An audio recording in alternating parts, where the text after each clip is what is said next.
Under the blistering Georgia sun, Maya Jackson pumped gas into her beat-up sedan, her sundress swaying in the sticky breeze. Two white cops, Dale Harper and Vince Rawls, swaggered over, snickering as they tugged her skirt. She flipped them off, and they slammed her against the car, cuffs gleaming. Suddenly, sirens screamed, an SUV roared in, and Maya flashed a CIA badge. The stunned cops were cuffed instead, humiliated. Victory? Not quite. Something sinister brews beneath. What chaos awaits her now? Before we dive in, let me know where you're watching from, and if you stand for justice, hit like and subscribe for more gripping tales exposing corruption.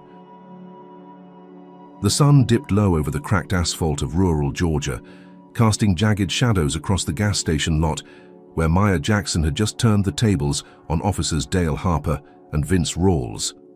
Sweat beaded on her forehead as she leaned against the hood of her dusty sedan, the faint hum of cicadas filling the air. She adjusted her sundress, still wrinkled from where Rawls had grabbed it, and pulled out a burner phone from her glove box. Her fingers moved fast, dialing a secure line to her CIA handler, a gravel-voiced man named Kessler. The call connected after 2 rings, and she didn't wait for pleasantries. "It's done," she said, her tone clipped but steady. "Harper and Rawls are in cuffs. FBI's got them now, caught them red-handed harassing me on camera." Kessler's grunt crackled through the static. "Good work, Jackson. That's the first crack in their wall. You've got the town's dirty laundry flapping in the wind." Maya allowed herself a tight smile, glancing at the swirling red and blue lights in the distance where federal agents were loading the 2 disgraced cops into an unmarked van.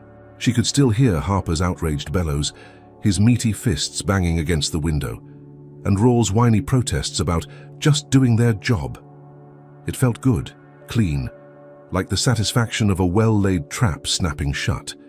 She'd staged the whole thing, posing as a vulnerable traveler to bait their racism and arrogance, and they'd bitten hard.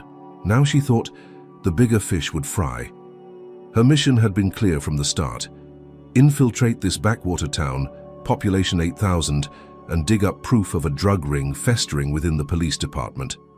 For months, whispers had trickled up to Langley about methamphetamine labs blooming in abandoned barns, cash changing hands under diner tables, and cops turning blind eyes for a cut. Harper and Rawls were small fry, grunts with badges, but their arrest was supposed to spook the real players into showing their hands. Maya had spent weeks blending in, renting a room at a seedy motel called the Pineview, its neon sign buzzing faintly against the dusk. She'd kept her head down, worn plain clothes, and let the locals assume she was just another drifter passing through. Today's stunt at the gas station had been her opening move, a calculated jab to shake the hornets' nest, and it had worked. Too well, maybe. She slid into the driver's seat, the vinyl hot against her thighs, and drove the 3 miles back to the Pineview. The motel squatted on the edge of town, its peeling paint and sagging roof a testament to neglect. She parked under a flickering street lamp, grabbed her duffel bag, and headed to room 7. Inside, the air smelled of stale cigarettes and mildew, but it was quiet, isolated, perfect for her needs. She locked the door, checked the window blinds, and set up her laptop on a wobbly table. The screen glowed blue as she uploaded the gas station footage, her body cam catching every leer, every racist snicker from Harper and Rawls. "Got you," she muttered, hitting send to Kessler. The file zipped off and she leaned back, cracking her knuckles. The FBI would process the arrests, the evidence would pile up, and she'd be one step closer to dismantling the operation. She could almost taste the endgame. Outside, the town was waking up to the scandal. Through the thin walls, she heard muffled voices from the next room, a couple arguing about the news trickling in. "Those cops didn't do nothing wrong," a man growled. "That black chick probably asked for it, strutting around like she owns the place." His wife shushed him, but the venom lingered in the air. Maya's jaw tightened. She'd expected pushback, but the raw hatred in his tone still stung. She stepped onto the balcony, a rickety slab of concrete overlooking the parking lot, and lit a cigarette she didn't really want. The smoke curled upward as she scanned the street. A pickup truck slowed as it passed, its driver, a grizzled white guy in a baseball cap, staring her down with cold eyes. He spat out his window, the glob landing near her car, and peeled off. She exhaled sharply, flicking the cigarette away. Let them glare. She'd faced worse. Back inside, she poured lukewarm coffee from a thermos and reviewed her notes. The drug ring wasn't just a local hustle. It tied into a wider network stretching across state lines. Harper and Rawls were pawns, but their boss, whoever he was, had to be sweating now. She pictured the dominoes falling, arrests, confessions, raids. Her pulse quickened at the thought. She'd been undercover for 6 years, cracking cases from Miami to Detroit, and this one felt personal. Growing up, black. In a neighborhood where cops saw her as a threat before she hit puberty had fueled her drive. This wasn't just a job, it was a reckoning. She finished the coffee, the bitter dregs coating her tongue, and checked her watch. 8:30. The FBI should have Harper and Rawls in a holding cell by now, sweating under interrogation lights. She allowed herself a moment to savor it. The burner phone buzzed again, Kessler's number flashing. She answered, expecting praise. "Jackson," he said, his voice tighter than before. "Feds say it's a clean bust. Locals are pissed though, watch your back." She nodded even though he couldn't see. "Always do. What's next?" He paused, the silence heavy. "Sit tight. We'll move on phase 2 once they crack those 2 open." She hung up, confident the plan was rolling forward. She kicked off her sneakers, stretched out on the lumpy mattress, and closed her eyes, replaying the gas station scene. Harper's red face as he realized he'd messed with the wrong woman. Rawls' stutter as the cuffs clicked. It was textbook, almost too easy. She drifted towards sleep, the hum of the motel's ancient AC lulling her, but then the phone rang again, shrill and insistent. She bolted upright, snatching it. No caller ID, just a string of zeros. Her gut twisted as she answered. Static hissed, for a moment before a voice cut through, low and venomous. "You think you're clever, don't you? Playing hero at that gas pump. You've just lit the match, sweetheart." The line went dead. Maya's breath caught, her eyes darting to the window. The parking lot was still, too still. She grabbed her pistol from the duffel, checked the clip, and crouched by the door, listening. A faint screech of tires echoed in the distance, growing louder. Headlights flashed across the blinds, and her heart slammed against her ribs. She'd won the first round, sure, but that voice, that threat, meant the real fight was barreling. Toward her, she edged to the window, peeling back a sliver of curtain. 2 trucks pulled into the lot, engines rumbling, their beds packed with shadowy figures. Men with bats and bottles, their faces twisted with rage. They spilled out, shouting, pointing at her room. Her victory at the gas station hadn't just rattled the cops. It had woken something uglier, something primal in this town. She gripped the gun tighter, her mind racing. The FBI had Harper and Rawls, but whoever was behind this wasn't scared. They were pissed, and they knew exactly where she was. The illusion of control she'd clung to shattered as glass exploded somewhere. Down the hall, the mob's roar swallowing the night. The night air thickened with menace as Maya Jackson crouched by the motel door, pistol clenched in her sweating palms. The screech of tires had morphed into a guttural roar outside the Pineview, headlights slashing through the blinds like knives. She peeked out, her stomach lurching at the sight.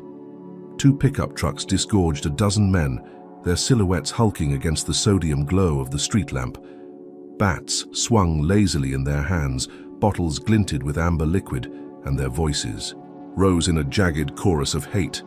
"Get that black bitch out here," one bellowed, his drawl dripping with venom. "She don't belong in our town," another snarled, hurling a brick that shattered a window down the hall. Glass sprayed like shrapnel, and Maya flinched, her pulse hammering. This wasn't just anger over Harper and Rawls. This was a lynching in the making, fueled by the raw, festering racism she dared to poke. She bolted to the bed, shoving her laptop and burner phone into her duffel. The mob's chants grew louder, a rhythmic thud of boots on gravel closing in. "Teach her a lesson," someone barked, and a Molotov cocktail sailed through the busted window, exploding in a bloom of fire across the carpet. Flames licked up the walls, smoke stinging her eyes as she yanked the door's deadbolt free. No time to think, just move. She slung the bag over her shoulder and darted into the hallway, the heat chasing her heels. The mob hadn't reached her room yet, their shouts still echoing from the lot. Could she slip out unnoticed? She sprinted toward the back exit, her sneakers slapping the warped linoleum, and burst through a rusted screen door into the humid night. Behind the motel, a scraggly patch of woods loomed, pines clawing at the sky. Maya plunged in, branches snagging her sundress as she wove through the undergrowth. Her breath rasped, but she didn't stop until she stumbled into a derelict woodshed, its walls sagging with rot. She ducked inside, chest heaving, and pressed herself against a splintered beam. The mob's roar faded to a dull hum, drowned by the chirp of crickets. Had she lost them? She fumbled for her phone, hands trembling, and dialed Kessler. "Mob." "Hit the motel," she whispered when he picked up. "They're out for blood. I need backup now." His voice crackled, tense. "Hang tight, Jackson. I'll get a team there. Stay hidden." She nodded to herself, exhaling. She'd escaped, outsmarted them. The shed's shadows felt like armor, a fleeting shield against the chaos. But then, a twig snapped outside, sharp as a gunshot. Maya froze, her grip tightening on the pistol. Heavy footsteps crunched closer, deliberate, unhurried. A silhouette filled the shed's doorway, broad and menacing, the glint of a sheriff's star catching the moonlight. "Well, well," a deep voice rumbled, thick with menace. "Thought you could run, huh?" The figure stepped in, revealing a man in his 50s, grizzled and towering, his uniform crisp despite the hour. His name tag read Tate, and his smirk curdled her blood. Sheriff Clifton Tate, the law in this town, and, she realized with a jolt, the puppet master behind. Harper and Rawls. "You've been a busy little thing," he drawled, cracking his knuckles. "Messing with my boys, stirring up trouble. Guess you didn't know who you were dealing with." Maya's mind raced. This wasn't some random thug. This was the top dog, the one she'd been hunting. How had he found her so fast? She leveled her gun at his chest, her voice steady despite the sweat trickling down her spine. "Back off, Tate. I've got the feds on speed dial. You're done." He chuckled, a low, guttural sound that sent chills through her. "Feds? Darling, I own this county. Those boys you nabbed? Just the start. You've stepped into my world now." He took a step closer, his boots scuffing the dirt floor, and she saw the glint of a blade at his hip. Was he bluffing? Or did he really have the power to bury her? The mob's shouts flared again, closer now, their lights flickering through the trees. Tate tilted his head, listening, then grinned wider. "Hear that? My people don't take kindly to outsiders, especially ones who don't know their place. You're gonna wish you'd stayed in whatever city you crawled out of."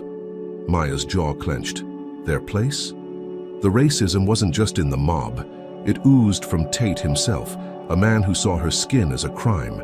She'd escaped the fire, sure, but this was no victory. Her win at the gas station had painted a target on her back, and Tate wasn't some grunt she could outmaneuver. He was the system here, untouchable, and he'd tracked her down like prey. She edged toward the shed's back wall, gun still trained on him, searching for an out. Could she stall him until Kessler's team arrived? "You're a coward," she spat, buying time. "Hiding behind your badge while your goons do the dirty work." His eyes narrowed, but his smirk didn't fade. "Coward? No sugar, smart, you'll see soon enough." He whistled, sharp and piercing, and the mob's roar surged, footsteps pounding toward the shed. Maya's heart sank. Backup wasn't coming fast enough, and Tate knew it. Her escape had been a mirage, a fleeting hope snatched away by a man who thrived on control. As the first silhouettes appeared in the trees, bats raised, she braced herself. What had she unleashed by poking this beast? Now let's hear from you. Comment number 1 if you think Maya should have seen this mob coming, or number 2 if you'd have fought Tate right there. If you're raging at this town's racism like I am, smash that like button and hit subscribe. For more twists exposing corruption's ugly face. What's your take? Could Maya outrun this storm, or is she already drowning? Next up, will her CIA smarts save her, or will Tate's dirty tricks bury her deeper? Stick around to find out. Maya Jackson's lungs burned as she stumbled through the pine thicket, the mob's shouts fading into a distant growl behind her. Sheriff Clifton Tate's whistle still echoed in her ears. His smug grin seared into her mind as she bolted from the woodshed. Branches clawed at her arms, ripping her sundress, but she didn't stop until she hit a dirt road 3 miles from the Pineview. Her pistol hung heavy in her hand, her duffel slung awkwardly over her shoulder, the laptop inside, banging against her hip. The air was thick, humid, pressing down on her like a weight, but she kept moving, her sneakers crunching gravel until she spotted a flicker of light ahead. A safe house, she thought, a CIA bolt hole she'd scouted weeks ago. Tucked behind a crumbling barn. It was just a shack with peeling paint and a tin roof, but it had a lock and a signal booster. She'd make it work. She slipped inside, slamming the door and wedging a chair under the knob. The shack smelled of damp wood and old hay, a single bulb dangling from the ceiling, casting a sickly yellow glow. Maya dropped her bag, hands shaking. As she fished out her burner phone, the screen glowed, showing 2 bars, enough to call Kessler. "I'm at the safe house," she rasped when he answered, her voice rough from smoke and fear. "Tate's onto me. He sent a mob, torched the motel. He's their boss, not just some sheriff." Kessler swore under his breath, the sound sharp through the line. "That bastard's deeper than we thought. Stay put, Jackson. I'll get feds there by dawn. Tate's going down for this." She nodded, wiping sweat from her brow. "Make it. Fast, he's not playing." The call ended and she sank onto a rickety cot, gun resting on her lap. Dawn was 4 hours away. She could hold out that long, right? The shack's walls creaked as the wind picked up, a low moan that set her nerves on edge. She replayed Tate's words. "I own this county." He wasn't bluffing. The mob hadn't been random. It was his army, whipped into a racist frenzy, to punish her for daring to challenge his men. She'd underestimated him, assumed Harper and Rawls were the ceiling, not the floor. Now she was alone, a black woman in a town that saw her as less than human, hunted by a sheriff who wielded power like a club. But Kessler's promise steadied her. The feds would storm in, cuff Tate, and she'd be back on track. She closed, her eyes willing her heartbeat to slow, clinging to that lifeline. Hours crawled by, the bulb flickering as dawn painted the horizon pink through a cracked window. Maya's stomach growled, but she ignored it, sipping water from a canteen. Then came the rumble of engines, not the mob's ragged pickups, but something heavier, official. She peered out, relief flooding her as 3 black SUVs rolled up, their tires spitting gravel. Federal plates, no markings, just as Kessler had promised. She holstered her gun, unlocked the door, and stepped onto the porch, ready to brief them. But the men who climbed out weren't feds. They were deputies, 6 of them, badges gleaming under Tate's county seal, rifles slung across their chests. Her gut twisted as the lead one, a wiry guy with a buzz cut, smirked. "Maya Jackson? You're under arrest." She blinked, stunned, her hand hovering near her pistol. "What the hell is this? I'm CIA working a federal op. Call your superiors." The deputy's smirk widened, his eyes cold. "Assaulting officers Harper and Rawls. We've got video. You're coming with us." Before she could argue, they swarmed her, wrenching her arms behind her back, cuffs biting into her wrists. She twisted, kicking, but a rifle butt slammed into her gut, doubling her over. They dragged her to an SUV, the shack door banging shut behind her as they peeled out. Video? The gas station footage she'd sent Kessler showed them attacking her. How had they flipped it? The ride was a blur, the deputies silent except for the occasional snicker. They dumped her in a concrete cell at the county jail, a grey box reeking of bleach and piss. Her duffel was gone, confiscated, but she'd slipped a second burner phone into her bra during the chaos at the shed. She slumped against the wall, waiting for the guard to leave, then fished it out with trembling fingers. The signal was weak, but it connected to Kessler. "They've got me locked up," she hissed. "Tate framed me, says I assaulted his boys. You've got to pull strings now." Kessler's voice was tight, furious. "He's rigged the game, doctored the footage. I'm sending a lawyer, hang on." She hid the phone as footsteps approached, her mind spinning. Tate had the system in his pocket, turning her own evidence against her. Hours later, a slick-haired man in a suit strode in, flashing a CIA badge. "Marcus Reed, your counsel," he said, voice smooth as oil. "We've got a judge to spring you. Tate's stunt won't hold." Relief hit her like a wave as the cell door clanged open. She walked out, head high, past deputies who glared with naked hate. Reed handed her a new phone, whispering, "Kessler's pissed. We're hitting back hard." She smirked, tasting freedom, thinking she'd flipped the script again. The gas. Station bust, the mob. Now this. She'd survived it all. Tate's frame-up had crumbled and she was back in the fight. As they stepped outside, the morning sun blazed and she breathed deep, savoring the win. But then she saw him, Sheriff Tate, leaning against his cruiser across the lot, arms crossed, that same damn smirk plastered on his face. He tipped his hat, slow and deliberate, his eyes boring into hers. Reed ushered her to a car, muttering about next steps, but Maya's skin prickled. Why wasn't he sweating? Her release should have rattled him, yet he looked like a man holding... "Hi, sis."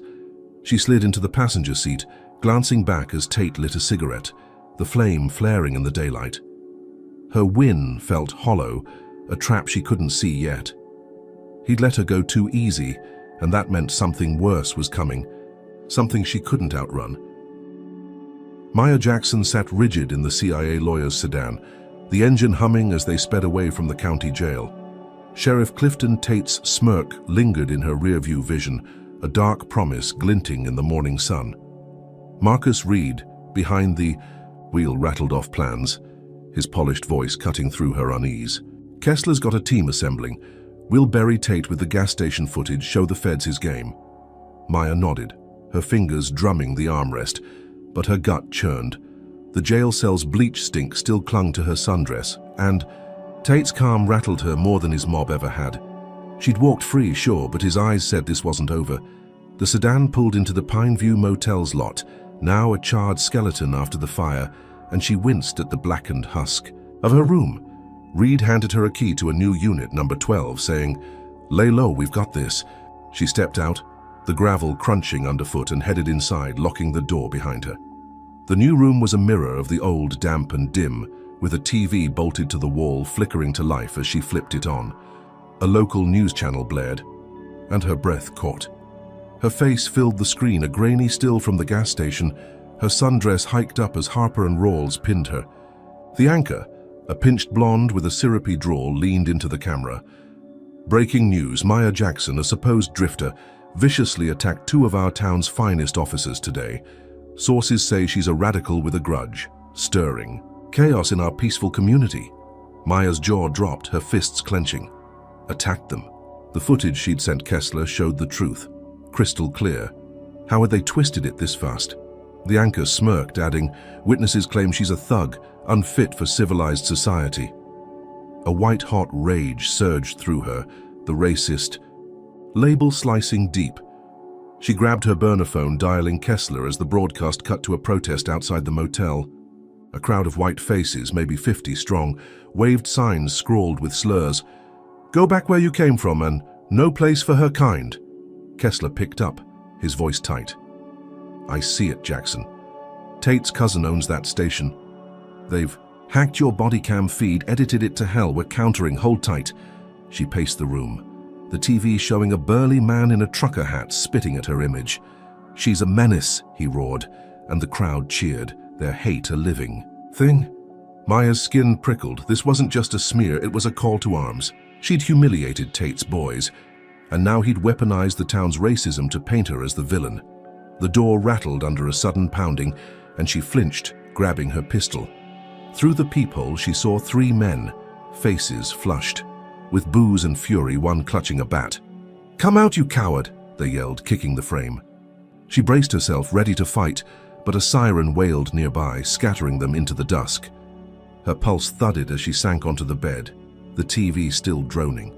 She couldn't sit here, a target for every bigot with a grudge. She needed to strike back, flip the narrative. An idea sparked, sharp and reckless. She knew a journalist in Savannah, Tia Brooks, a bulldog who'd tackled corruption before. If she could leak Tate's dirt, the real story might break through the noise. Maya slipped out the back, sticking to shadows as she hot-wired an old pickup abandoned in the lot. The engine sputtered to life, and she drove 30 miles to a gas station payphone, the night swallowing her tracks. She called Tia, voice low. "I've got proof Tate's running drugs, rigging the system. Can you run it?" Tia's response was instant. "Send it. I'll air it tonight."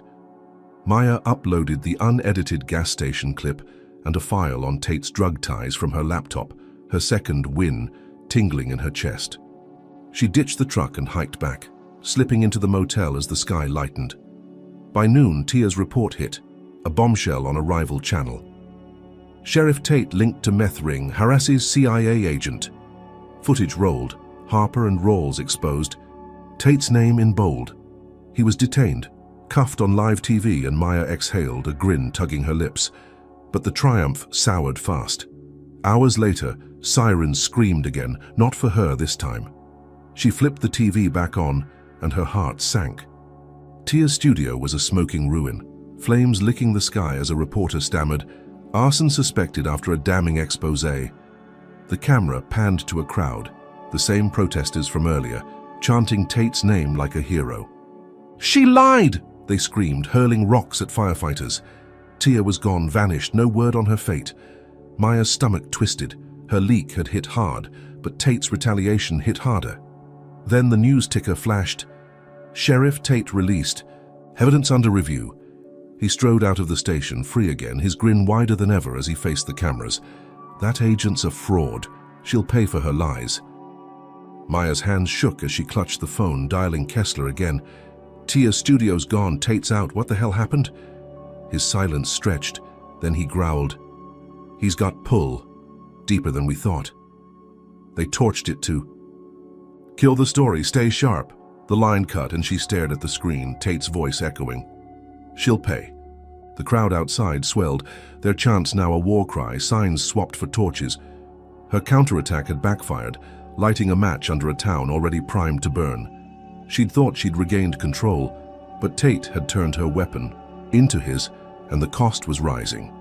The motel walls closed in, the air thick with smoke from a fire she'd unwittingly fed.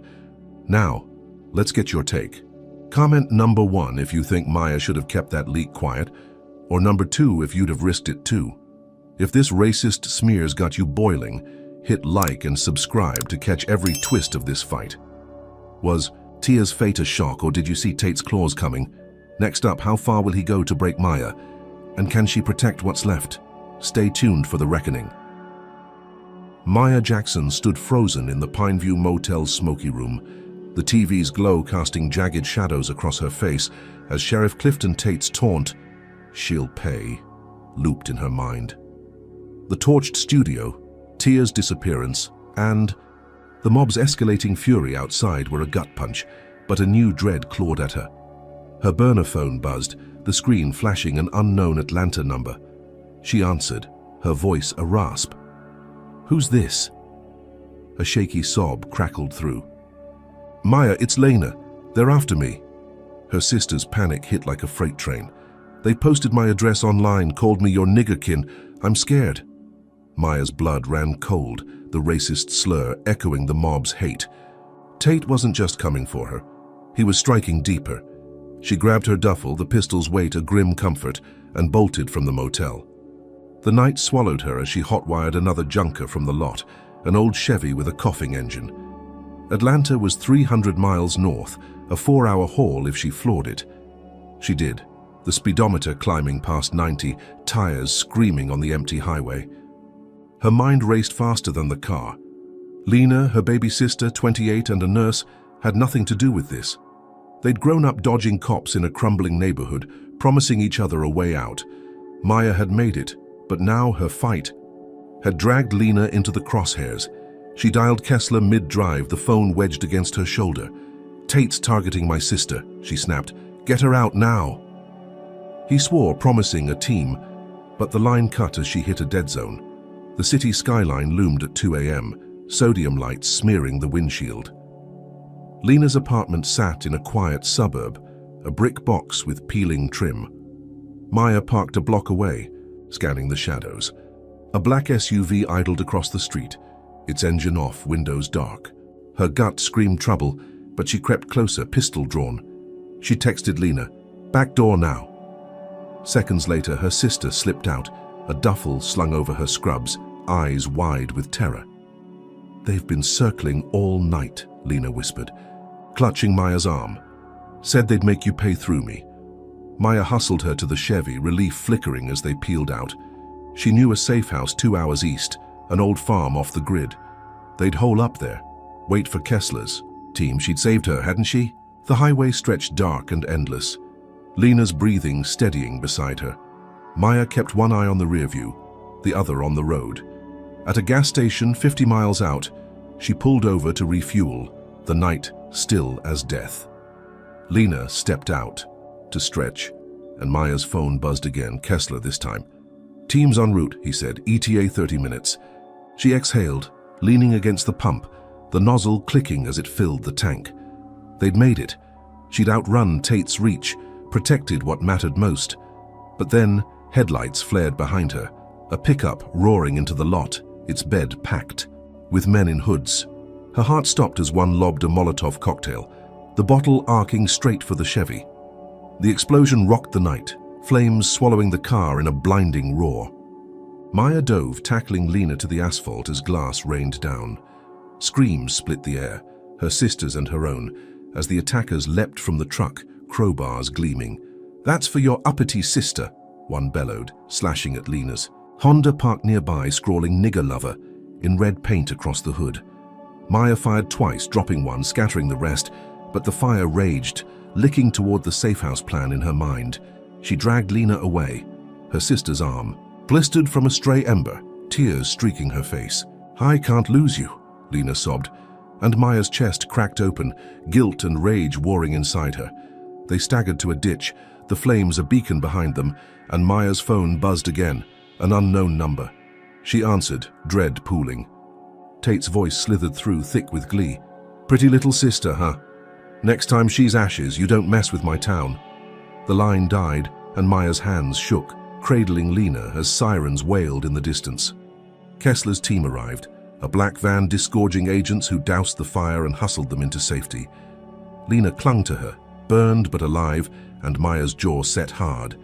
She'd saved her sister, her third win, but Tate's laugh told her it was a hollow one. He'd hit her where it hurt most, and he wasn't done. The safe house was a weathered farmhouse, its windows boarded a mile off a dirt road. Agents posted up outside as Maya settled Lena on a dusty couch, wrapping her burns with a med kit. "You're safe now," she lied, her voice steady for Lena's. "Saiki?" But her mind churned. Tate had doxed Lena, turned her into bait and nearly burned her alive, all because Maya had dared to fight back. The racism wasn't just words now, it was fire, steel and blood, a vendetta against her very existence. She stepped onto the porch, staring into the night, her pistol cold against her thigh. She'd vowed revenge, but at what cost? Tate had escalated beyond the mob, beyond the smear into her family, and she'd barely scraped by. What would he take next? The farmhouse safe house creaked under a grey dawn, its boarded windows rattling as a cold wind swept across the Georgia fields.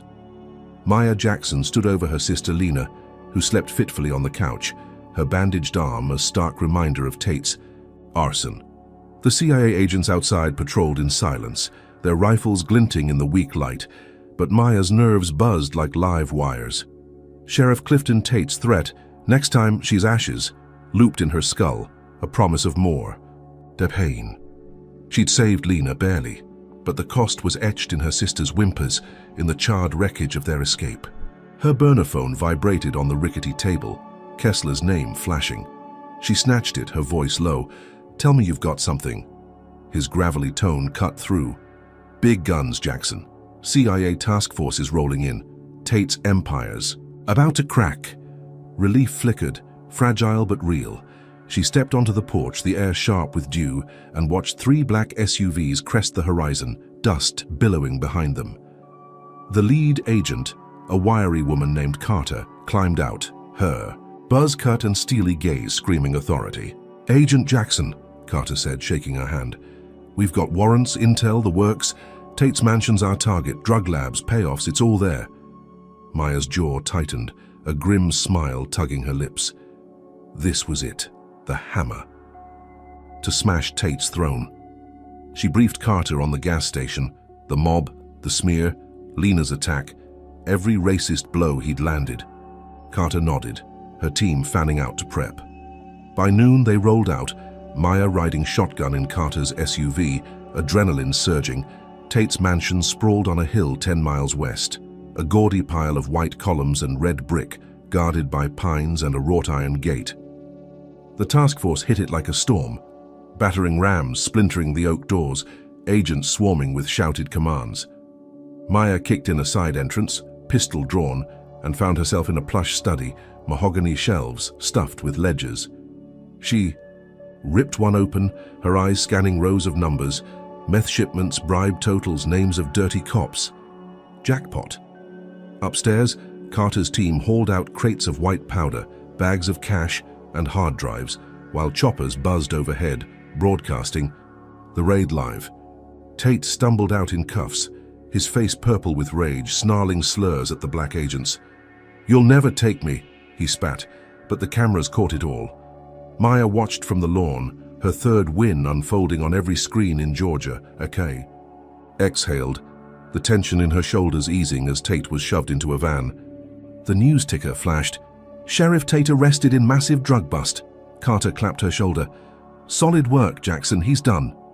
Maya nodded, the victory tasting sweet, sharp, like justice finally biting back. She pictured Lena, safe, the town waking up, Tate's racist grip loosening. The team swept the mansion for hours, cataloging evidence under the midday sun, and Maya dared to believe it was over.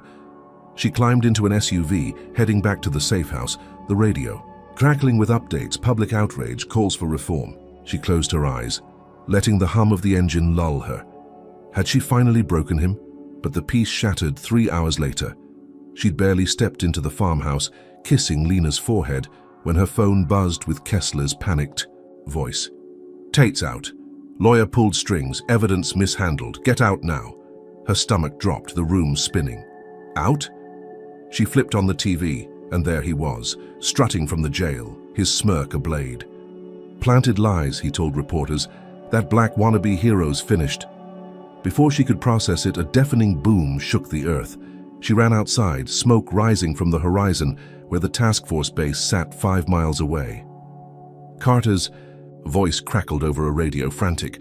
"Bomb, 2 agents down!" Then static. Maya's knees buckled, the air thick with ash and betrayal. Lena grabbed her arm, eyes wide. "What's happening?" Maya couldn't answer, her ears ringing as the radio hissed back to life. Tate's voice cut through, hijacked and gleeful. "You're next, princess. Should have stayed in your lane." The line died and Maya's hands shook, rage boiling over. 2 agents dead, her team crippled, and Tate free, mocking her race like a trophy. The mansion raid, her win, had been a mirage, a setup for this gut punch. She'd thought the feds would end it, but Tate's reach stretched beyond bars, his racism a weapon that kept swinging. She pulled Lena close, whispering, "We're moving," as helicopters buzzed overhead searching for survivors. The safe house felt like a trap now, its walls too thin against Tate's wrath. Maya packed their gear, her mind racing. He'd bombed her back up, turned her triumph to rubble, and danced away untouched. The agent's screams echoed in her head, their blood on her hands because she'd dared to fight.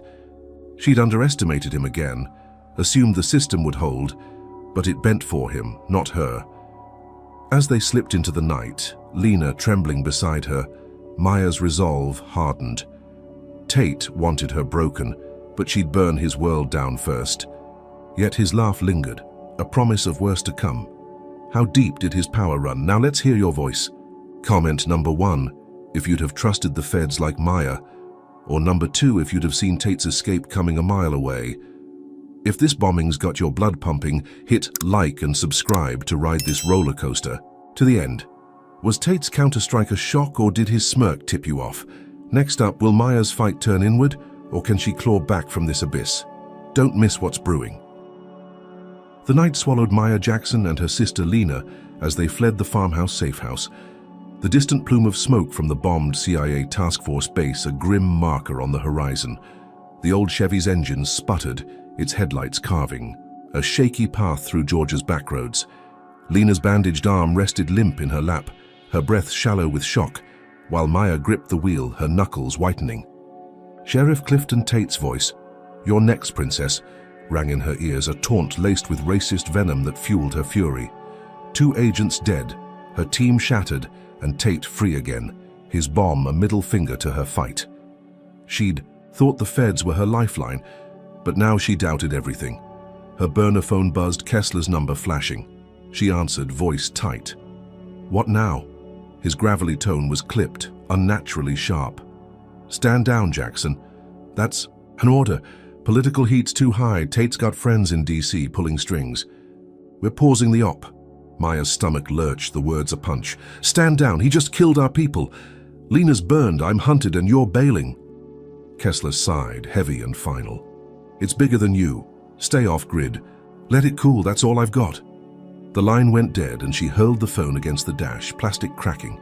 Lena flinched, whispering, What's wrong? Maya's jaw clenched. They're abandoning us. She'd trusted Kessler, her handler of 6 years, but his tone screamed cowardice, or worse. Was he compromised? They ditched the Chevy in a ditch 20 miles out, hiking to an abandoned grain silo she'd scoped as a fallback. The steel cylinder loomed in the dark, rusted and hollow, its ladder creaking as they climbed inside. Lena collapsed on a tarp, exhaustion carving lines in her face, while Maya set up a perimeter with tripwires from her duffel. She pulled out her laptop, its battery low, and hacked into a CIA back channel, her fingers flying. Kessler's files popped up and her breath caught. Encrypted emails dated last week showed payments from an offshore account linked to Tate's cousin, the news station owner. Son of a bitch, she muttered, her own handler, bribed to choke her support. The betrayal cut deeper than Tate's bombs. A knife in her spine from the one man she'd relied on. Alone now, truly alone, she needed leverage. Tate's empire thrived on secrets, and she'd find them. She remembered a warehouse 10 miles north, a drug hub she'd flagged during recon. If she could steal proof of his payoffs, she might force the CIA's hand. She kissed Lena's forehead, whispering, Stay here, rest. I'll be back by dawn. Lena grabbed her wrist, eyes wet. Don't leave me. Maya forced a smile. I've got this. She slipped out, the night cloaking her as she hot-wired a rust bucket tractor from a nearby field, rumbling toward the warehouse under a moonless sky. Her sundress was tattered now, stained with soot and blood, but her resolve burned hotter than ever.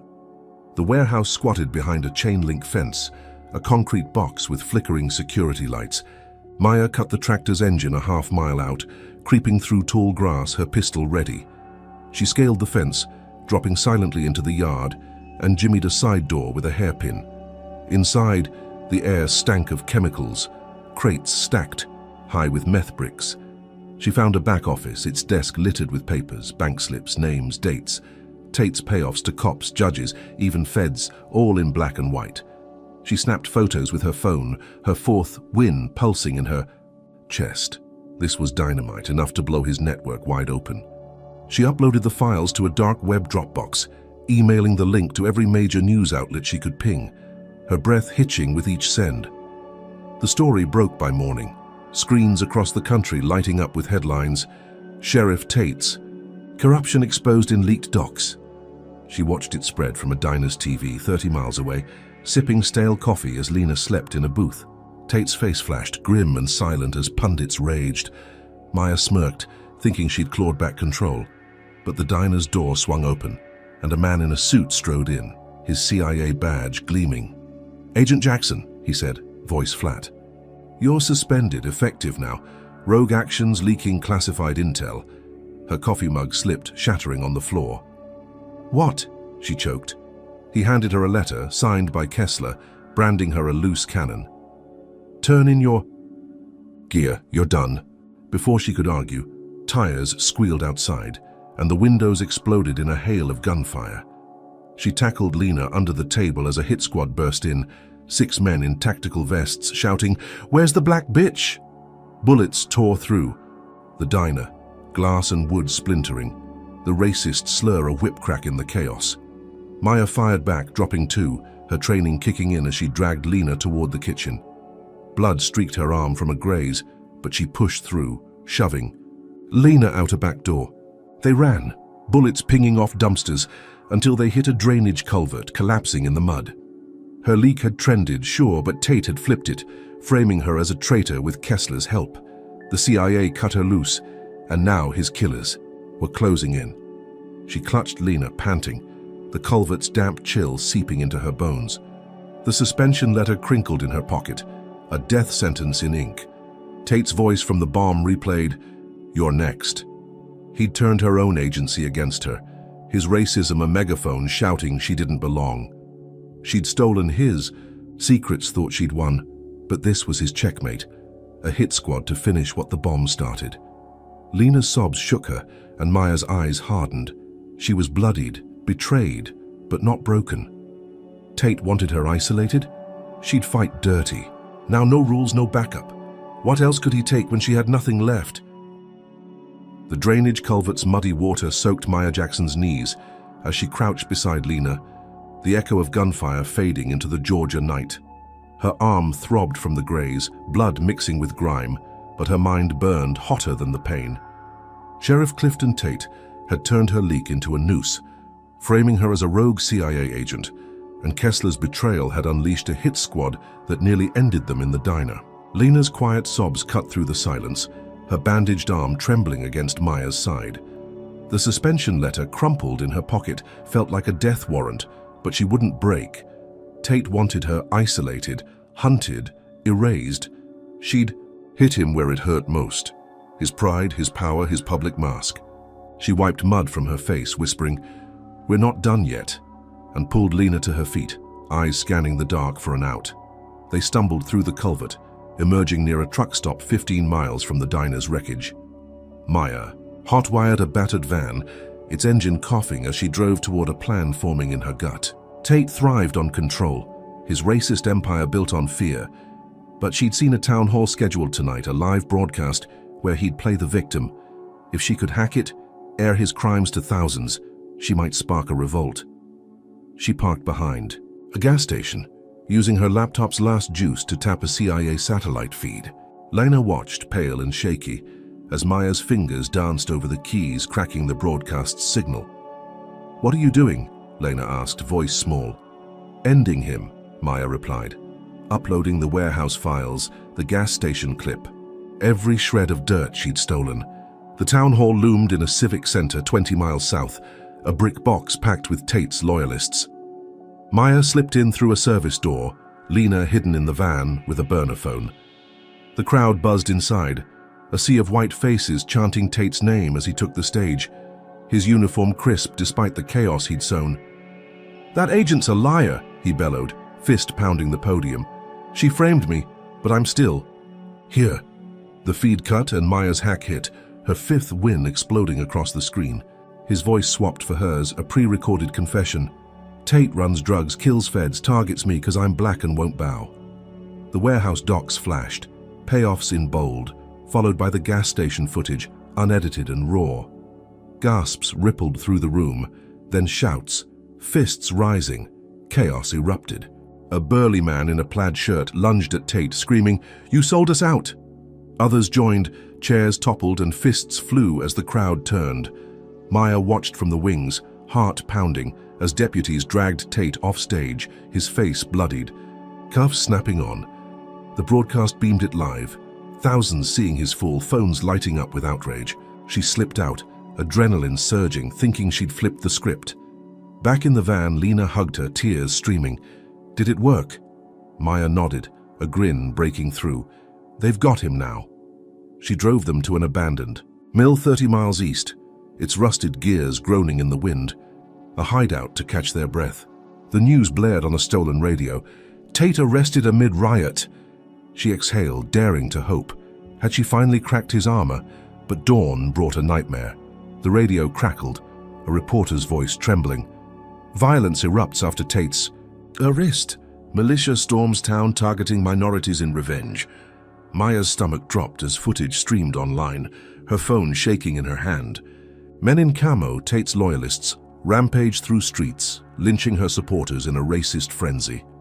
A black shopkeeper hung from a lamppost, a sign reading, "Her lies," pinned to his chest. A Latina woman's store burned, her screams drowned by cheers. The militia broadcast it live, their leader, a scarred thug snarling, "This is for Tate cleaning up that black bitch's mess." Maya's breath hitched, guilt clawing her throat. Her exposure had sparked this, her win, a match to a powder keg. Tate's face flashed next, not in cuffs but free, his grin a blade on the screen. "She thought she'd win," he said, voice dripping venom. "Now she'll hunt her last." He'd slipped custody, his militia springing him, and turned her, triumph, into a bloodbath. The mill's walls closed in as Lena clutched her, sobbing, "This is because of us?" Maya's fists balled, rage and despair warring. She'd hacked the town hall, thought she'd rallied the people, but Tate twisted it, his racism a wildfire she couldn't douse. The radio cut to a militia vow, "We're coming for her." Her supporters dangled from ropes, their deaths a message etched in hate, and she realized she'd misjudged the beast. What had she unleashed? She reloaded her pistol, the click loud in the mill's silence, her mind racing. Tate's escape wasn't just luck. He had an army, a network she'd barely scratched. Her leak had hit hard, but he'd hit harder, turning her fight into a massacre. She'd thought public outrage would cage him, but it freed his worst instincts, and now the body count was hers to bear. Lena's eyes begged for safety, but Maya knew they couldn't run forever. Tate wanted her to see this, to break under the weight. She wouldn't. She'd fight even if it killed her. But as the mill's shadows deepened, his threat loomed. How much more could she lose? Now let's get your pulse racing. Comment number 1 if you'd have hacked that broadcast like Maya, or number 2 if you think she should have laid low instead. If this militia's racist rampage has you fired up, smash like and subscribe for the next blow in this saga. Did Tate's escape blindside you, or was his venom too deep to cage? Coming up, will Maya dodge his next trap, or is she already snared? Brace yourself for the fallout. The abandoned mill's rusted walls groaned under a slate-grey sky as Maya Jackson reloaded her pistol, the metallic clicks sharp against the hum of distant sirens. Lena huddled nearby, her bandaged arm trembling, eyes hollow from the news of Tate's militia lynching their supporters. Sheriff Clifton Tate's escape and the racist massacre that followed her town hall hack weighed on Maya like a stone, each death a jab at her resolve. Her phone buzzed, the screen cracked but glowing, with a text from an unknown number. "Lena's hurt. Need you at old factory 5 miles north. Hurry!" Her gut screamed trap, but Lena's gasp beside her, real raw, clashed with the message. Was it a lie to lure her out? She dialed the number, but it rang dead. Tate's game. She knew it, yet the slim chance it was true gnawed at her. "Lena, stay here," Maya said, voice firm despite the quake in her chest. "Lock the door, don't move." Lena grabbed her wrist, tears spilling. "Don't go, it's him." Maya pried her off, kissing her forehead. "I'll be back, promise." She slipped out, the mill's shadows swallowing her as she hot-wired. A dirt bike from a shed, its engine snarling to life. The factory was a derelict husk, 5 miles through pine-choked trails, its smokestacks jagged against the dusk. She gunned the bike, wind tearing at her tattered sundress, every mile a gamble. If Lena was safe here, Tate wanted Maya alone, exposed. Her pistol bounced against her thigh, a slim shield against whatever waited. The factory loomed, a concrete tomb ringed by shattered windows, its yard littered with rusted barrels. She ditched the bike behind a dumpster, creeping closer, senses razor-sharp.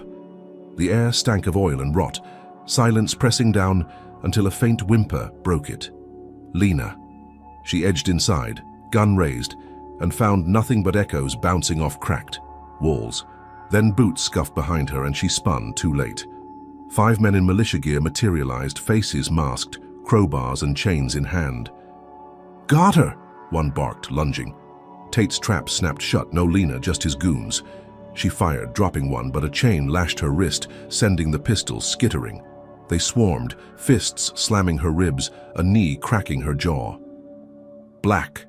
Trash thinks she's tough," they jeered.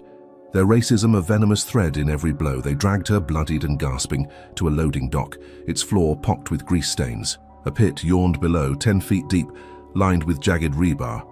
"Tate says hi," the leader sneered, shoving her over the edge. She hit the bottom hard, ankle twisting, a scream ripping free as pain exploded up her leg. They laughed, tossing dirt and bottles down, taunting, Crawl out, subhuman. Her vision blurred, but she clawed at the walls, fingers scraping concrete, finding a shard of glass from a shattered beer bottle. Rage surged, drowning the agony. She'd die fighting, not begging. When a thug leaned over, gloating, she lunged, slashing his throat with the shard. He toppled in, gurgling, and she climbed his body, hauling herself out, her sixth win etched in his blood. The others froze, stunned, and she bolted, limping through the factory's maze, their shouts echoing behind her. Her ankles screamed, but she pushed on, weaving past rusted machinery, breath ragged. She hit an exit, tumbling into the yard as dusk deepened, thinking she'd slipped their grasp. But a low rumble shook the ground, and her heart sank. Tate stepped from a truck, 50 yards off, his silhouette a nightmare against the fading light. "Told you, princess," he called, voice thick with glee. He raised a detonator and the factory erupted, a fireball swallowing the building in a deafening roar.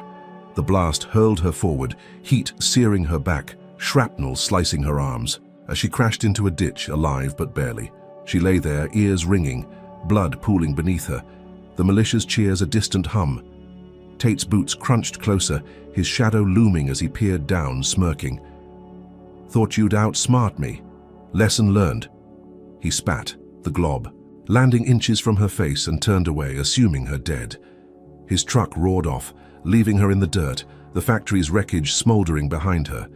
She coughed, lungs burning, and rolled onto her side, every inch of her screaming. She'd escaped, killed one, survived the blast, but it was no victory. Tate thought he'd finished her, and that gave her a sliver of edge, a ghost he'd underestimate. Her fingers dug into the mud, pulling her upright, the shard still clutched in her hand, slick with blood. Lena waited at the mill, alone, vulnerable, and Maya's failure to spot the trap had nearly cost her everything. Tate's racism wasn't just words or fists now, it was explosions, a willingness to bury her alive for daring to defy him. Her win was survival, nothing more, and it hung by a thread. She staggered toward the bike, its frame bent but runnable, and gunned it back to the mill, Payne her only passenger. Tate thought her dead, but she'd rise again, a wraith with nothing left to lose. How much longer could she cheat his noose? Maya Jackson stumbled through the Georgia woods, the bent dirt bike wheezing beneath her, as smoke from the factory blast clung to her shredded sundress. Blood crusted her arms, her twisted ankle throbbed, and every breath rasped like sandpaper. But Sheriff Clifton Tate's smug lesson learned fueled her stagger forward. He thought her dead, a broken toy in that ditch, and that mistake was her lifeline. The mill loomed ahead, its silhouette a jagged promise of Lena, but her legs buckled 10 yards out, the bike tipping into the dirt. She crawled, glass shard still gripped, until a shadow loomed over her, a hand yanking her up. "Easy," a deep voice said, not Tate's, but rough with grit. She squinted, vision swimming, at a black man in a faded jacket, his eyes sharp with recognition. "You're that agent." He hauled her inside the mill where Lena leapt up, sobbing, "Maya!" The man, Jamal Carter, barred the door, his stance ex-cop, his Glock holstered but ready. "Saw the factory go up," he said, tossing her a water bottle. "I'm ex-sheriff's deputy. Quit when Tate turned it rotten. Been watching him since." Maya gulped the water, wincing as Lena dabbed her cuts with a rag. "So he thinks I'm gone," she croaked. "We can use that." Jamal nodded, his jaw tight. "He's got a bunker 2 miles east. Drugs, tapes, his whole damn empire. I'll get you in." An ally unasked for, forged in shared hate for Tate's reign. She tested her ankle, pain flaring, but stood, resolve hardening. Together they'd hit him blind. Jamal drove them in his pickup, a rust-eaten beast with no plates, to a ridge overlooking the bunker, a concrete slab buried in pines. Night cloaked their descent, Maya limping beside him, Lena safe in the truck with a burner phone. Jamal cut a padlock with bolt cutters, whispering, "He records everything, brags about it." Inside, the air stank of mold and diesel, shelves stuffed with VHS tapes and hard drives.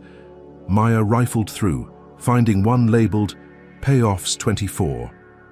She played it on a dusty VCR, Tate's voice crackling, "Keep the cash flowing, boys, or she fries." Her face flashed on screen, the gas station clip, proof he'd targeted her from day one. She bagged it, along with ledgers and a drive, her 7th win pulsing as Jamal grinned. This'll bury him. They uploaded it all from a library. Wi-Fi 15 miles away, Maya's fingers trembling as she hit send to every federal desk she could ping. By dawn, the news erupted.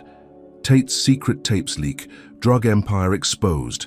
Clips aired, his voice damning him, feds vowing action. She watched from a diner, Jamal sipping coffee beside her, Lena nibbling toast. Tate was arrested again, this time on live TV, his mansion raided anew, his face a mask of fury. "That black traitor set me up," he snarled, cuffs glinting. Maya dared to breathe, her alliance with Jamal paying off. The mill's shadows faded from her mind, replaced by a flicker of hope. Had they finally pinned him? But dusk brought the hammer. Jamal's phone rang, his sister's voice shrieking, "They're here," before cutting to static. He paled, bolting for the truck, Maya and Lena trailing. They roared 40 miles to his family's trailer, a tin box off a dirt road, and found it engulfed in flames. Militiamen circled, laughing. "Traitors kin pay too." Jamal charged, gun blazing, dropping two, but a shotgun blast tore his leg, felling him. Maya fired back, shielding Lena as Tate's voice crackled over a megaphone. From a hill. "Thought you'd hide, princess? Your boy's family's just the start." The trailer collapsed, his sister and nephew's screams swallowed by the blaze, their bodies ash before Jamal's eyes. He roared, crawling toward the fire, blood pooling. But Maya dragged him back, bullets whizzing past. Tate strode into view, free again, his militia parting like a sea. "Escaped custody," he sneered. "How you and your nigger pal thought you'd win? Watch 'em burn." The racism dripped, a noose tightening, as he aimed a pistol at Jamal's head. Maya tackled him aside, the shot grazing her shoulder, and hauled them into the woods, Lena sobbing. Behind, they hid in a gully, Jamal's wails cutting the night, his family gone because he dared help her. Her leak had sparked federal outrage, sure, but Tate slipped every net, his vengeance a wildfire she couldn't quench. The gully's damp earth soaked her as she bandaged Jamal's leg, his face gray with shock. Lena clutched her, whispering, "Why won't he stop?" Maya had no answer, the tape's triumph crumbling in her hands. Tate's arrest had been a feint, his militia a sledgehammer smashing her allies' world. She'd thought Jamal's intel would end it, but he'd paid. In blood, his loss a mirror to her own. Her shoulder bled, her ankle screamed, but her rage outburned it all. Tate wanted her to see this, to drown in guilt, but she'd use it. She'd lost Kessler, her team, now Jamal's kin, yet she'd fight on, a ghost he couldn't kill. What could she strike next when he held every card?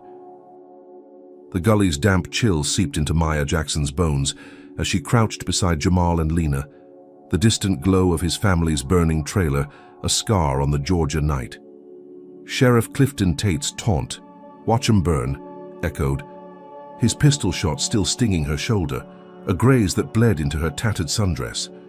Jamal's leg oozed through the bandage, his face ashen with grief, while Lena's quiet sobs pierced the silence. Tate had slipped custody again, his militia torching Jamal's kin for daring to help her, a racist vendetta that spared nothing. She'd leaked his tapes, thought she'd caged him, but he'd turned it into fuel for this slaughter. Her 8th win demanded blood, and she'd give it. She whispered to Jamal, "We end this," her voice steel despite the ache. He nodded, eyes hollow but hard, and they planned. A quarry 10 miles west, a gravel pit ringed by cliffs, became her trap. She'd lure Tate there, rig it to blow, bury him in his own arrogance. Jamal scavenged explosives from an old shed, his cop days yielding tricks, while Maya hot-wired a pickup to haul them. Lena stayed back, hidden in the gully with a burner. Phone, her tear-streaked face begging Maya to return. The drive was silent, the quarry's dust swirling under a moonless sky as they planted charges along the rim, wiring them to a remote. Maya sent Tate a bait text from a stolen phone. "Meet me, quarry, midnight, finish it." He'd bite, she knew, his pride too swollen to resist. At 11:50, she and Jamal took positions, her atop a crane, him in a ditch, both armed and ready. Midnight struck and Tate rolled in, his truck flanked by 4 militia rigs, 10 men spilling out with rifles and chains. He swaggered forward, pistol gleaming, his voice a bellow. "Come out, princess, time to pay for defying your betters." The racism dripped, a whip crack in the still air, and Maya's jaw tightened. She dropped from the crane, landing 10 yards off, gun raised. "Right here," she spat, firing first, a bullet tearing through his driver's chest. Chaos erupted, his men charging as Jamal opened up from the ditch, dropping 2 more. Maya ducked behind a boulder, bullets pinging off stone, her ankle, screaming but ignored. She aimed, clipped Tate's arm, and he roared, blood soaking his sleeve. The fight turned brutal, hand to hand in the dust. A militia thug tackled her, his fist cracking her ribs, but she drove her knee up, snapping his nose, then shot him point blank. Jamal wrestled another, his leg buckling, but he choked the man out with a chain. Tate lunged, a knife flashing, and slashed her thigh, a hot line of pain. She stumbled, blood pooling, but grabbed his wrist, twisting until the blade clattered free. "You're done," she hissed, slamming her pistol's butt into his temple. He dropped, dazed, and she kicked him back, panting. His men faltered. 5 down, the rest hesitating. She seized the moment, hitting the detonator. The quarry rim exploded, rocks raining, crushing 2 more as the ground shook. Tate sprawled in the rubble, pinned, and she stood over him, gun trembling. Her 8th win loomed, raw and real. She staggered away, blood dripping, Jamal limping beside her. The militia scattered, their leader broken, the quarry a tomb of dust and flame. She'd ended it, hadn't she? They reached the pickup, her vision blurring, and drove off, the night swallowing the wreckage. Her thigh pulsed, her ribs ached, but Tate was down, his empire cracked. She pictured Lena safe, Jamal avenged, the tape's truth finally sticking. The adrenaline faded, her breath steadying as they hit a back road, the pickup's rumble a lifeline. She'd fought tooth and nail, turned his trap into hers, and walked away. Or so she thought, her eyes heavy, the pain a dull roar. But then a whir pierced the silence, a helicopter rising from the quarry's haze, its blades slicing the dark. Maya's heart stopped as it hovered, spotlights pinning the truck, Tate's silhouette stark in the cockpit window. Alive, grinning, his arm bandaged but free, rescued by a private militia chopper she hadn't seen coming. "You don't get it, do you?" His voice boomed over a speaker, thick with venom. "I'm untouchable." Before she could swerve, a rocket streaked down, slamming the pickup's rear. The blast flipped it, metal crumpling as she and Jamal tumbled out, crashing into a ditch. Flames roared, shrapnel biting her legs, and she crawled, blood slicking her hands, Jamal groaning beside her. The chopper circled, Tate's laugh a dagger in the night. "Should have known your place, black bitch," he shouted, the slur a final twist of the knife. He fired again, a missile shredding the road ahead, leaving her stranded, the truck a pyre. She dragged Jamal behind a rock, her body screaming as the chopper hovered, taunting. He'd survived her trap, turned it back, his racism a banner he'd never lower. She'd buried him in rubble, thought she'd won, but he rose like a demon, his resources endless, her victory ash. The quarry faded in the distance, her blood pooling, Jamal fading, and Lena miles off, alone. How had he slipped her grasp again? Maya Jackson lay battered in the ditch, the Georgia night thick with the acrid stench of burning rubber and blood. The quarry's dust still swirled, a graveyard where she'd buried Sheriff Clifton Tate, only for his helicopter to claw him back, rocket blasting her pickup into a twisted heap.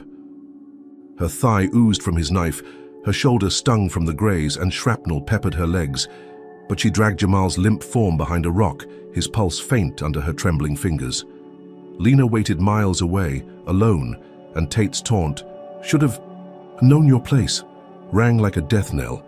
He hovered above, untouchable, his malicious spotlight pinning her in the dark. She'd fought him to a standstill, thought she'd won, but he'd risen again, a hydra with endless heads. Her body screamed, yet her mind sharpened, one last play flickering to life.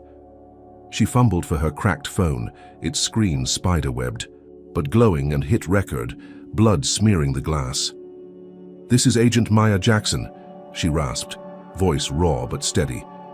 "Tate's a drug lord, a killer, rigged the system with racism to bury me.